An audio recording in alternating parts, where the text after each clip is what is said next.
Hi, and welcome back to Reddit Whispers. A man's hands tell the story of his life.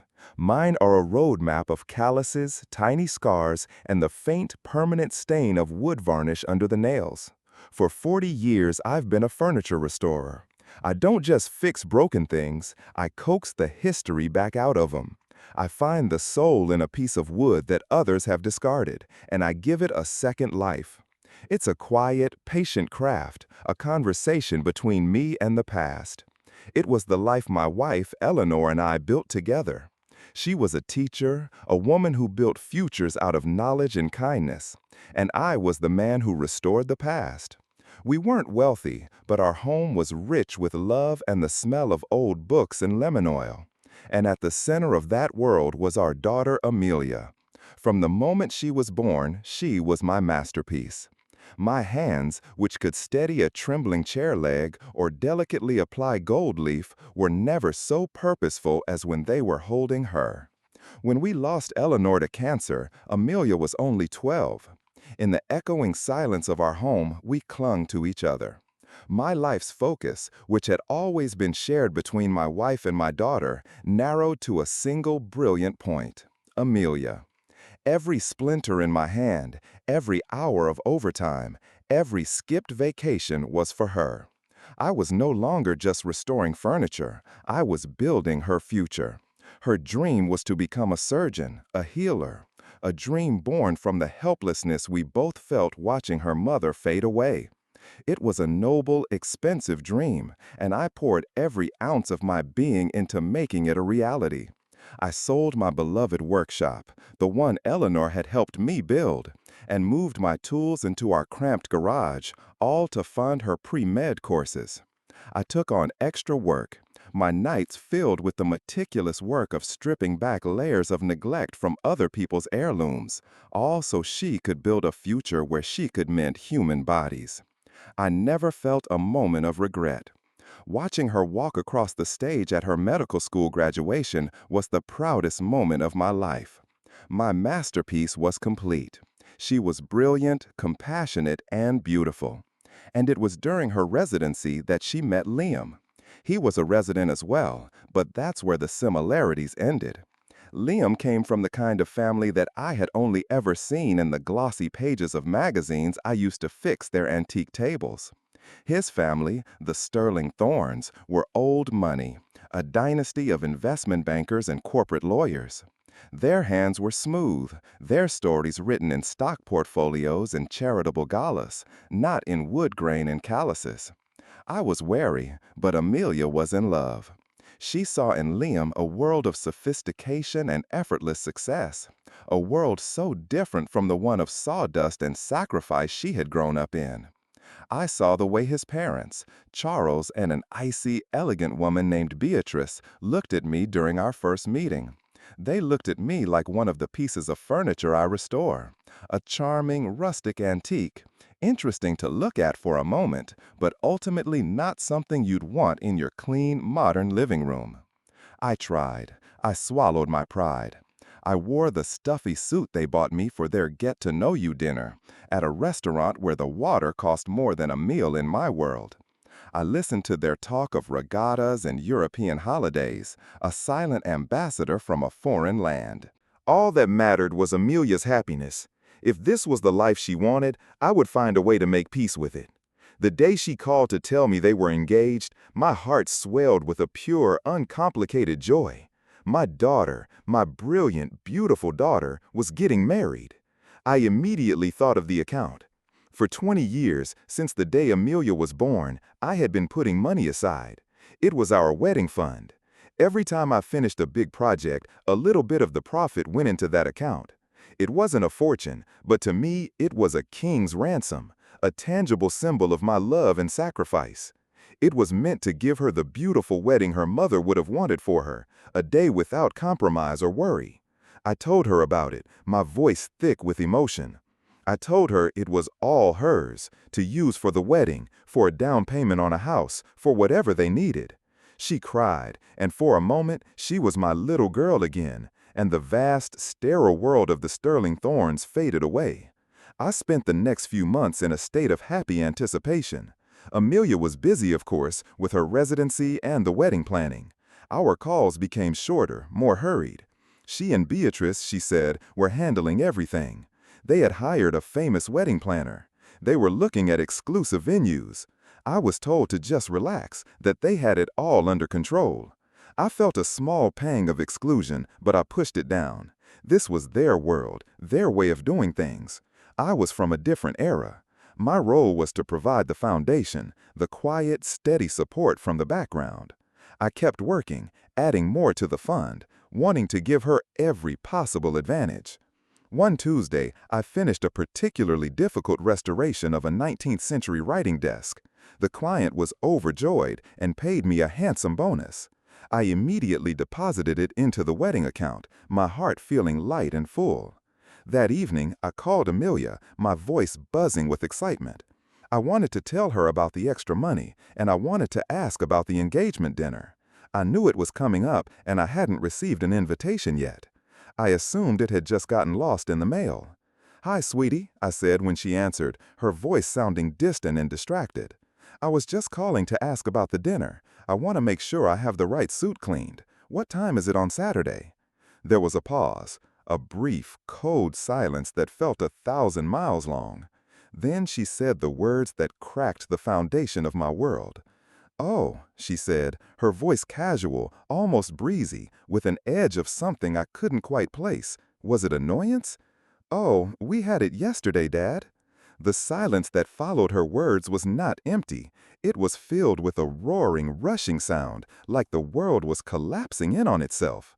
I could feel the heavy, old-fashioned receiver of my landline growing impossibly heavy in my hand.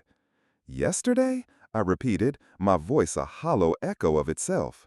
I was sure I had misheard. It was a mistake, a crossed wire, a simple misunderstanding. It had to be. "Yeah," she said, and now I could hear the impatience in her tone, the sound of someone trying to end an inconvenient conversation. It was just a small thing, really last minute. Liam's parents hosted it at their club. It was mostly their friends, a business thing, you know. We were going to tell you about it. We were going to tell you about it. The words were a masterpiece of casual cruelty. Not "we're so sorry there was a mix-up," not "we missed you terribly." Just a vague, dismissive promise to inform me, after the fact, that I had been excluded from one of the most significant events in my daughter's life. I don't remember what I said next. I think I mumbled something about understanding, about how busy she must be. I ended the call, my movements stiff and robotic. I sat down in my worn armchair, the one Eleanor used to sit in, and stared at the opposite wall, seeing nothing. I was not just forgotten. I was uninvited. I was a detail that had been consciously and deliberately omitted. I thought of the suit I had planned to wear, the one I had worn to her graduation, a symbol of my pride. I thought of the stories I might have told about her as a child, the embarrassing, loving anecdotes a father is supposed to share on such an occasion. I was a ghost at a feast I didn't even know was happening. Later that night, driven by a masochistic impulse I didn't understand, I went online. And there it was. Serena, Liam's mother, had posted a gallery of photos on her social media page. The album was titled "Celebrating Amelia and Liam." There were dozens of pictures. Amelia looking radiant in a silk dress I had never seen. Liam smug and handsome in a tailored suit. Charles and Serena beaming, the perfect hosts. There were photos of champagne toasts, of elegant food, of a crowd of beautifully dressed, smiling strangers. And in every photo, there was a hole, a space where I was supposed to be. I scanned the comments, my heart a cold, leaden weight in my chest. What a perfect couple. Serena, you throw the most divine parties. Amelia, you look like you were born to be a sterling thorn. No one mentioned my absence. No one seemed to notice that the bride-to-be's father, her only living parent, the man who had raised her, was not there. It was as if I didn't exist. And in that moment, looking at the glossy, happy faces of my daughter's new family, I understood. I was not just an oversight. I was an embarrassment. I was the rough-hewn, working-class father who didn't fit into their perfect, polished picture. I was the splinter under their manicured fingernails.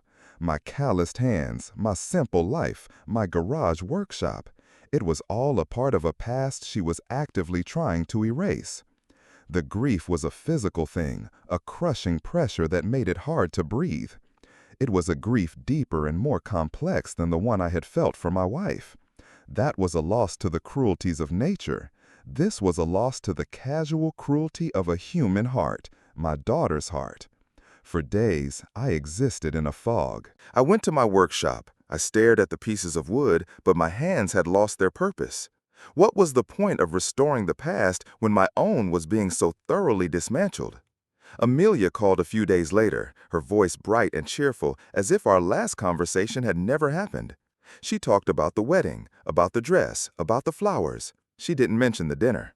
She was following her new family's lead, pretend the unpleasantness doesn't exist, and eventually it will go away. It was during that call that the fog in my mind began to clear, replaced by a cold, quiet clarity. She was talking about the venue, a historic, breathtakingly expensive estate they had booked. "The deposit is due next week," she said, her voice still breezy, but with an underlying thread of expectation. "Beatrice is handling the vendors, but she said you have the account information for the fund, right?" And there it was, the wedding fund. The 20 years of my sweat and sacrifice. I was not worthy of a seat at their table, but my money was. I was an embarrassment to be hidden away, but my life savings were a welcome guest. I was a walking, talking ATM, and my only function was to dispense the funds that would fuel their perfect, exclusive world.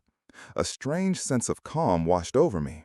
The pain was still there, a deep, resonant ache, but it was no longer a paralyzing grief.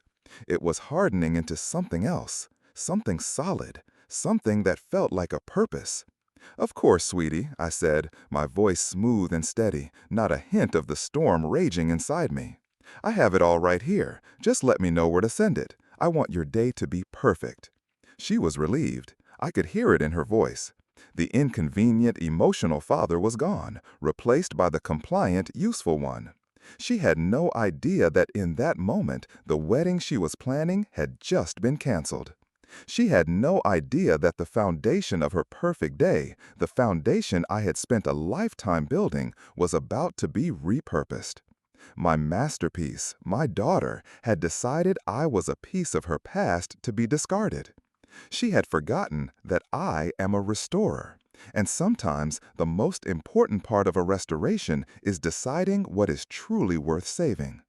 The weeks that followed were a masterclass in deception, a silent, one-man play performed for an audience of one. On the surface, I was the doting father of the bride. I listened with feigned interest as Amelia chattered on about floral arrangements and seating charts. I nodded along as she described the outrageously expensive menu tastings she and the Sterling Thorns had attended.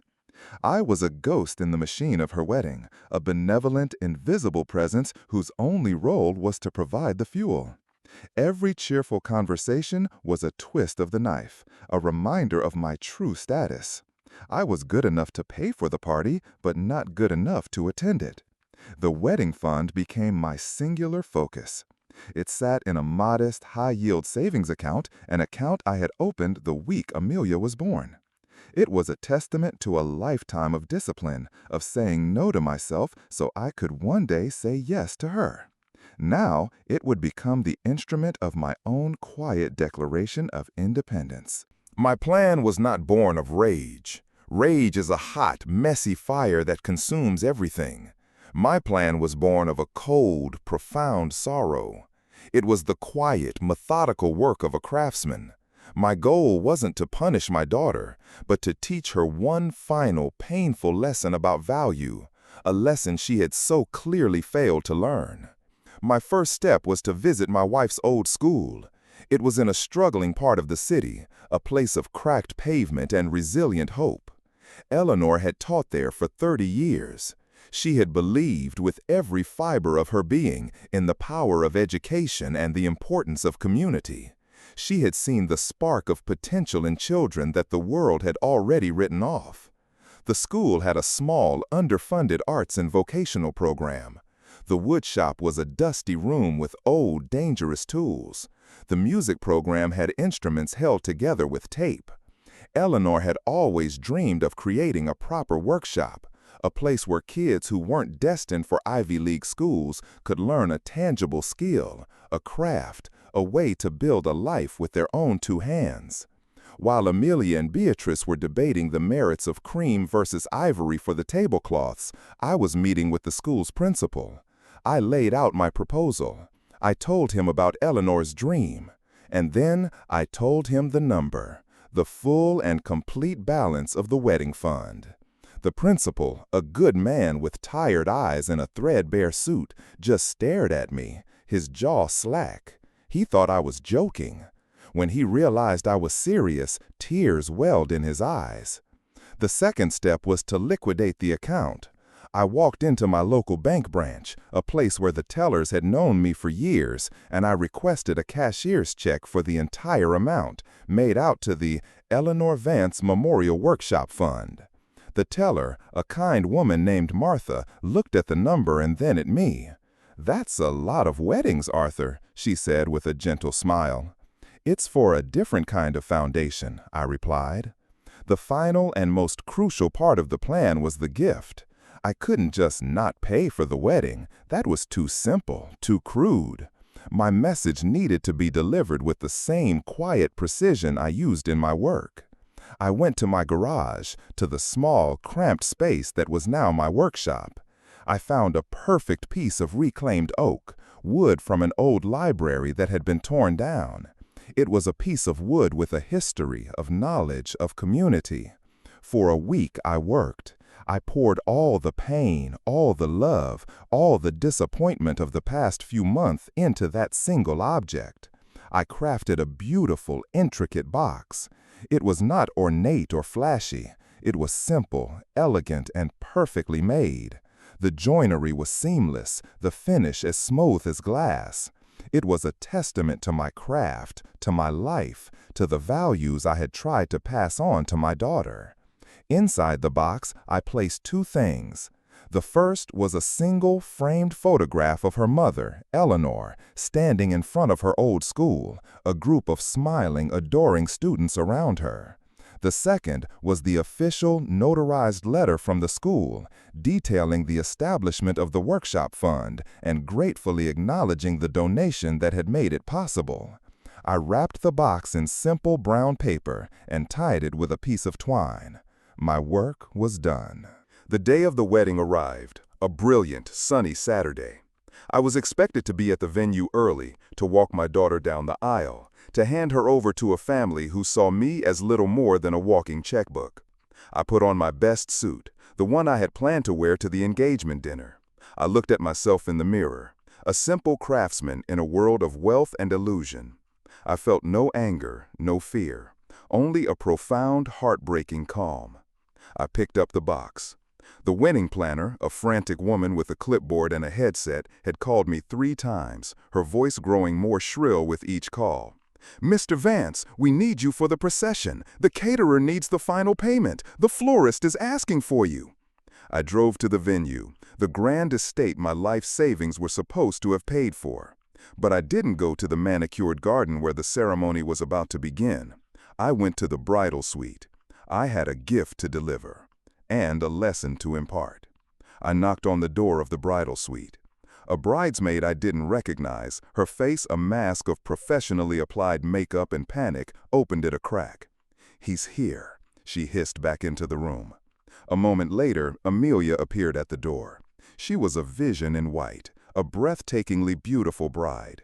But her face was not filled with joy. It was tight with stress and annoyance. "Dad, where have you been?" she said, her voice a sharp, frustrated whisper. "Everyone is waiting. The planner needs the check for the venue, now." She didn't ask if I was okay. She didn't say I looked nice. She saw me only as a solution to her logistical problem. I looked past her, into the opulent room. Her new mother-in-law, Beatrice, was standing there, her arms crossed, her expression one of pure, undisguised impatience. This was not a celebration of love. It was a business transaction, and I was holding up the closing. "I have something for you," I said calmly, holding out the simply wrapped box. Amelia looked at it with disdain. "What is this? Dad, I don't have time for gifts right now. I need the check." "This is your wedding gift," I said, my voice quiet but firm, loud enough for Beatrice to hear. "It's the most important gift I will ever give you. Please, open it." Exasperated, she snatched the box from my hands and tore off the paper. She opened the lid. For a long moment, she just stared at the contents, her mind clearly unable to process what she was seeing. She saw the photo of her mother, a woman from a world of public schools and selfless community service. She saw the official letterhead, the legal document, the names of strangers. She didn't understand. Beatrice, however, did. She strode over, plucked the letter from Amelia's trembling fingers, and her eyes scanned the document. I watched as her face, that perfect, ageless mask of wealthy composure, finally cracked. Her jaw tightened, and a dark, furious flush crept up her neck. "What is the meaning of this?" Beatrice spat, her voice a low, venomous hiss. "Is this a joke?" "It's no joke," I said, my voice still even. "It's a foundation. A legacy. It's the Eleanor Vance Memorial Workshop, a place where children will learn the value of creating something real with their own hands. A value, I'm afraid, that has been somewhat lacking in these proceedings." Amelia finally looked up at me, her eyes wide with a dawning, horrified comprehension. The beautiful wedding, the grand reception, the entire perfect day she and her new family had orchestrated. It was a fantasy, and I had just presented her with the bill. "The money," she whispered, her voice trembling. "The wedding fund, it's all gone?" "No, sweetie," I said, and for the first time, a note of the deep, profound sadness I felt crept into my voice. "It's not gone. It's been invested. It has been used to build something that will last, something that will honor your mother's memory in a way this spectacle never could." I looked at her, my daughter, my masterpiece, a beautiful stranger in a white dress. "You see, I thought the money was to help you start a life, to build a foundation. But I realized I was mistaken. You weren't building a life, you were buying a lifestyle. And you were paying for it with my life's work. I was not invited to be a part of your new family, so I decided that my life's work would not be either." I turned to leave. My part in her story was over. Amelia took a step towards me, her face a mess of confusion, rage, and a flicker of something that might have been regret. "But how are we going to pay for all of this?" she cried, the question of a terrified child, not a grown woman. The final, brutal truth of her situation was crashing down on her. I paused at the door and looked back, not at her, but at Beatrice, who was staring at me with a look of pure hatred. "I'm sure the Sterling Thorns have it under control," I said, and then I walked away. I did not stay to watch the fallout. I did not need to see the canceled flowers, the frantic phone calls, the humiliation of a wedding that had imploded on its own gilded foundations. I walked out of that opulent hotel, my back straight, my hands feeling lighter than they had in years. I had not just restored a piece of furniture, I had restored my own soul. I had taken back my story. My daughter had her new family, and my wife had her legacy. And I, for the first time since Eleanor had died, felt a quiet, profound sense of peace. I had built my life with my hands, and with my hands, I had reclaimed it. If you've made it this far, I'd love to hear from you what moment in your life made you see someone for who they truly were. Drop your thoughts in the comments, and don't forget to leave a like and subscribe to Reddit Whispers, where the real stories get told.